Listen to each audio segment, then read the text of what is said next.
Hello and welcome to my YouTube channel. My name is Melvin Way. This is a plant growing series. I have many on my YouTube channel. It's a concept I pioneered a few years ago. So there's going to be lots of updates to this. Please subscribe to my channel and keep an eye out for future updates. So I bought this Del Monte pineapple from the supermarket. It's the best one I could find. Best as in healthiest looking. It's got a nice green crown that's very long, very tall. And the first choice I had to make was to decide where to cut it. And I decided just to cut at the very base of the crown.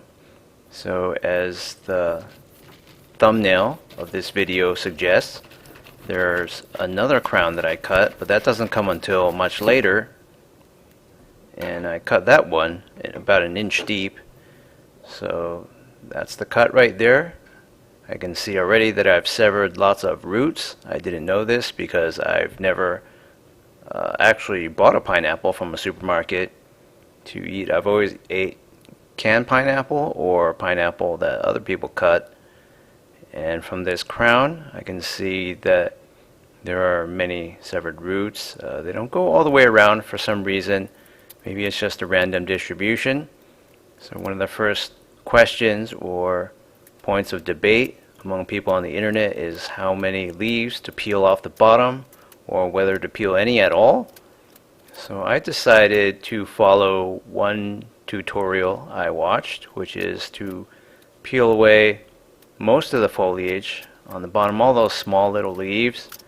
And it's a little counterintuitive for me because I like to keep as much foliage as possible, but in the video I watched, the guy's basically saying that all those leaves cost energy to maintain and yada yada. So I noticed this puncture hole to my dismay, and it looks like a potential origin of some rot. I think that was caused by the Del Monte tag. Like for many clothing tags, it has a little piece of plastic at the end in an I shape. And I'm not sure how they would staple that in there, but I'm pretty sure that's what caused the wound. So that's something to watch out for. A friend of mine tried this before I embarked on this journey, and he said that was the cause of rot. So it's a great cause of concern. His pineapple crown growing didn't work out, so it already looks a little brown in there. I hope that doesn't spell the end of this series before it even starts. But if that's the case, I wouldn't even know where to go about getting pineapples without that tag in them. Seems like all the ones I've seen in supermarkets have a tag, so I wouldn't know where to go to find something that is unblemished. So I'm going to soak this for a while in water, a few days, and watch the roots develop. This seems like a pretty standard starting solution, although I'm adding some hydrogen peroxide. It's just something I like to do. It keeps everything fresh. It's a wound disinfectant, and we've already created so many wounds. And I'm adding a little bit of this dissolved fertilizer, which we'll see its color neutralize soon because hydrogen peroxide is a free radical. It will react with other organic molecules. And hydrogen peroxide itself is very safe. It just gives off oxygen and water. So that's basically it. So I'm going to wrap this with plastic wrap to prevent it from tipping over. This is just to provide some structure. Obviously, you don't want to wrap it too tight because you might cause some damage that way and prevent roots that want to grow out from growing out. But that wasn't enough the first time, so I'm going to do a second loop around with some more plastic wrap to provide structure in this cup that flares out. It's a glass measuring cup. So it's day 2. And I've kept this mostly in the shade, although later on, as other people have pointed out, maybe that was a mistake. I originally launched this after just 18 days, and then I rescinded it because I wanted more data and to compare against an alternative method. So it's day 2, and I've already seen elongation for some of these roots. The ones that have been chopped are nowhere to be seen in terms of further development. I think those are just goners. There are some small new roots as well. They're whiter, and some of these existing beigeish ones have either absorb some water and thus look to be longer because of it and thicker, or maybe they're actually coming alive and elongating. I think they actually are coming alive. So I'm thinking the developing roots can utilize a little bit of fertilizer already. So I'm squirting some in. It doesn't have to be a lot. I don't know whether it's truly necessary, but I don't think a little bit could hurt. So I'm just going to do some up and down action here to get it to dissipate throughout the medium, and add a little bit more hydrogen peroxide, which degrades as it's exposed to UV light and other compounds that it can react with over time. Again, I've had hydrogen peroxide in solutions that seemingly lasted for ages, but this is outside and exposed. A little bit more can't hurt. It would take a very high concentration to kill anything. So this will all mix by diffusion. I'll add a little bit more water on the top, and this should stay sterile. So as you can see, it's already dissipated, the fertilizer. It's day 4, and I'm expecting explosion of root growth. The reason I don't have this sitting in the sun is, number one, I don't have a good spot where I can get direct sun with all these pots, and it's fall 2017, so this balcony doesn't get that much sunlight per day anymore. So the first thing I noticed, to my disappointment, was a lack of further root development. If there is any, I don't think it's very noticeable, but upon comparing the footage between before and after, say from days 2 and when I didn't film on day 3, I think it's not really developing. So I see a lot of downside risk to just letting it soak any longer than that. And because of that, I'm going to do a transplant, and I don't have a lot of real estate on my balcony. I had a lot of plant series going at the time. So I think what I should have done was just transplanted it after just 1 or 2 days of soaking. Although many people disagree, and they would say maybe I should have tried full sunlight for 7 days, etc. I have seen videos of people's pineapple crowns that did really well after incubating in water for 7 days. So I'm doing some watering, and watch everything sink down as I water for the first time. That's because this is all potting mix. It's been pre-sterilized a while ago for my lemon seedling, and that other thing in there is prickly pear cactus fruit. So it's day 6. The leaf tips are dying, but I expected that. In fact, as I later learned, when you buy other pineapples, the same thing happens whether you eat them or not right away. The leaf tips just start dying the moment you bring them home from the supermarket. It's not your fault. So I might do some pruning later on, but right now it's not important, and it's good to keep everything intact as an indicator for how fast the leaves are dying or drying out. So far, so good, I would say. It doesn't look too bad. The leaves have flared out a little bit, but I think everything is progressing nicely. I'm going to shore up the base of the stem with more potting mix. So potting mix is largely sphagnum peat moss and things like perlite and vermiculite, and it's got very little actual dirt. It's got wood chips, bark chips, and stuff like that. Spacers, it's very hygroscopic. It holds on to water forever and ever, but it supposedly provides aeration. Now, whether you think that's good or bad is one thing. It's obviously not as good as natural dirt, in my opinion, for keeping conditions natural. But I'm just going to go ahead and spray some fertilizer. The dirt, we'll talk about that later on, what we can do to remedy the situation. So I'm going to fertilize a little bit, because I believe that since there are already roots that should be active and hopefully are growing at this point underground, if they need fertilizer, then I'm providing it. And if the plant's already doomed, then none of this matters anyway, right? So I'm just going to go ahead and do some fertilizing at the very base of the so-called stem of this crown. Do some watering. The watering results in water flushing out of one point. It really depends on how the leaves grow, but from here you can see it all comes out from that point that's facing us, so that causes some erosion, so to speak, of the potting mix, and then I have to shore that up later on manually. So this shares a pot with two other things. It's not ideal, but for demonstration purposes, I think it's fine.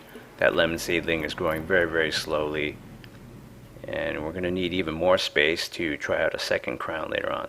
So it's day 18, and after 12 more days, not that much more visible decay is obvious, but if you spin this around, you'll see that the front leaves on the bottom that are the most sun exposed are the worst off. So that one's fried to a crisp, and in a few days time it might be time to do some pruning. I know you can't really see from this footage, but I can see with the naked eye there are still two leaves in the funnel that look to be in perfect health. You can see the tips of them, and they're sort of serrated like they are on cacti or succulents. So I have high hopes that this plant will still remain alive, and it's a functioning independent plant at this point. It should have a healthy developing root system underneath, hopefully, and the existing crown foliage looks not too bad. Although regardless of whether you do this or eat it or whatnot, if you just leave it on the counter in the shade at home, it's going to die like this, the foliage. And of course, if you were to leave a pineapple in the sun, I'm confident it would just wither away even quicker, because the leaves are under extreme stress when the sun hits directly. There's no established root system and vascular system. It's all trying to heal from the wounds that you created from cutting up the fruit, or even if you didn't cut the fruit, it's still under great stress because it's not configured like a normal pineapple plant would be. So it's day 22, and it doesn't look that much worse for wear. Like I said, on day 18, I'm surprised that it's not deader looking than it already is. But you can see in there the tips of the foliage inside the funnel look healthy, and the base, it seems to have expanded a little bit, so the leaves are unfurling gradually, and it's worrisome, but I don't think there's anything I can do about it. So this is the time period in which I started adding some wild Southern California hill dirt on top of the potting mix.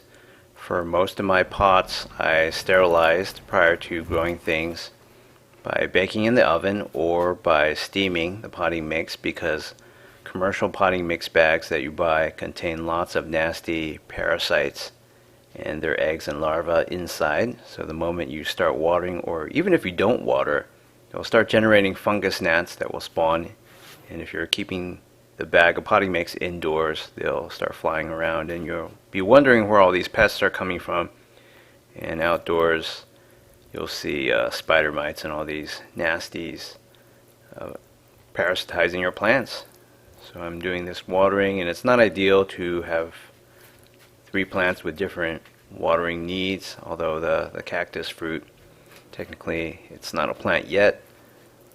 So it's not ideal, but hopefully with this wild Southern Californian dirt, I can introduce some beneficial microbes, because as I said before, I pre-sterilized the potting mix prior to growing any of this stuff in this pot, and that would have killed off all the beneficial microbes. So I'm adding in some wild microbes by adding in this dirt that's unprocessed, but at the same time, these wild microbes might not be able to capitalize and spread out on the potting mix, which is sphagnum peat moss, bark, wood chips, and other things. In the wild hill dirt, there generally isn't any of that in the soil, at least not in this kind of mixture. So it's day 22, and I have a new pineapple from the same store. I'm going to cut it 1 inch below the base of the crown, the base of the neck, where the pineapple crown meets the fruit. And one thing I want to show you is I kept 5 pineapple seeds from the second fruit for planting. They're very small, and I'm hoping this will provide, a third data point, so to speak, for the best way to grow pineapples. It doesn't have to be crowns if you can do it by seed. And I don't have that much room, so I'll just find a spot to squeeze them in and sprinkle some wild hill dirt on top. So for now I'm just keeping those on a paper towel. Let me show you this crown of the second pineapple that I bought. I looked for the healthiest crown with the most green exterior. So the crown itself is positioned askew on the top pole of the pineapple. It kind of tilts off to one side. It's not centered. So when I made the cut, I had to reevaluate and try to fix that to get the bottom to be flat, so when I transplanted later on it would stand straight up. So for this pot that I'm using, it hasn't been sterilized, the potting mix. It's a pot I used to grow my century plant for 2.2 years. I sterilized the soil prior to that, but 2.2 years is a very long time. It's possible that this potting mix already is seeded with lots of wild fungi from the air or other bugs that flew in or crawled in and explored this pot. So it's potentially got a lot more microbes that are functional, hill dirt or not, than the other pots. And it's got a lot more sand in it from the old days where I mixed in some sand and had a layer of sand on top to prevent fungus gnats from having an easy time burrowing in and out. And sand has pros and cons, but it does improve drainage. And this is a smaller pot than all the other pots, so if anything, this pineapple plant, the second crown, should have very good drainage and never have root rot as a result. So I'm planting these 5 pineapple seeds, the third part of this experiment, in the shade, in the only empty space available. You can see all these ants crawling around as well. And I sprinkled some wild hill dirt on top. Not a lot. I don't want to bury anything too deep, but I want to make sure that everything is indeed buried after I water. So there are pebbles in there. I didn't sift this beforehand, although later on I did apply a lot more dirt on top of the potting mix for all my pots, and for that I did do lots and lots of sifting.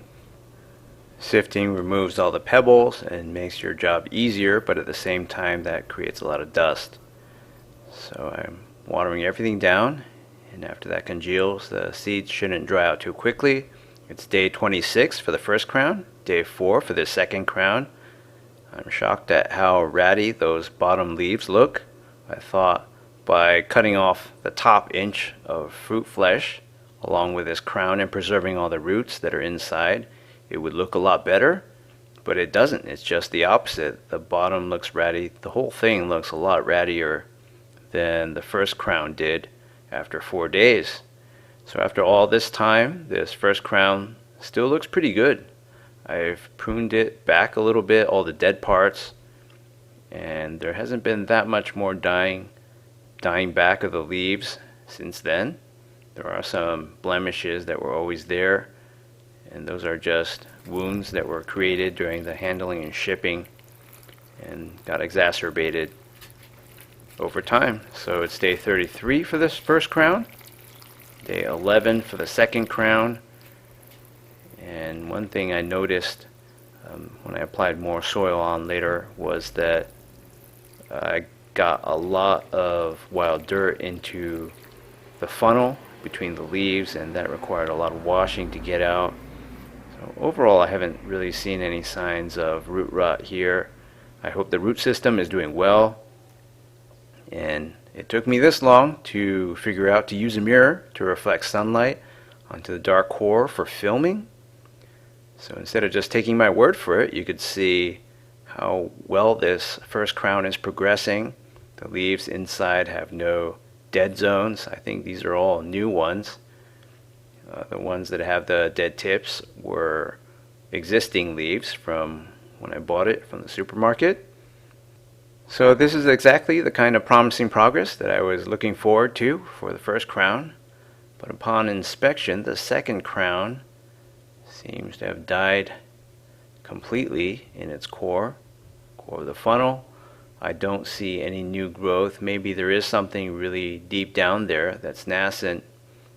It's day 46 for the first crown, day 24 for the second crown, and this mirror trick is working rather well. Instead of trying to tilt the whole pot and wrecking everything, I can just do this and give you a good visual on what's in there. There's a little bit of accumulated mud because, as I mentioned earlier, I did some sifting to get a layer of rich wild hill dirt on top of the potting mix for all my pots, and some of it fell in there. I can get rid of it with a squirt bottle later on.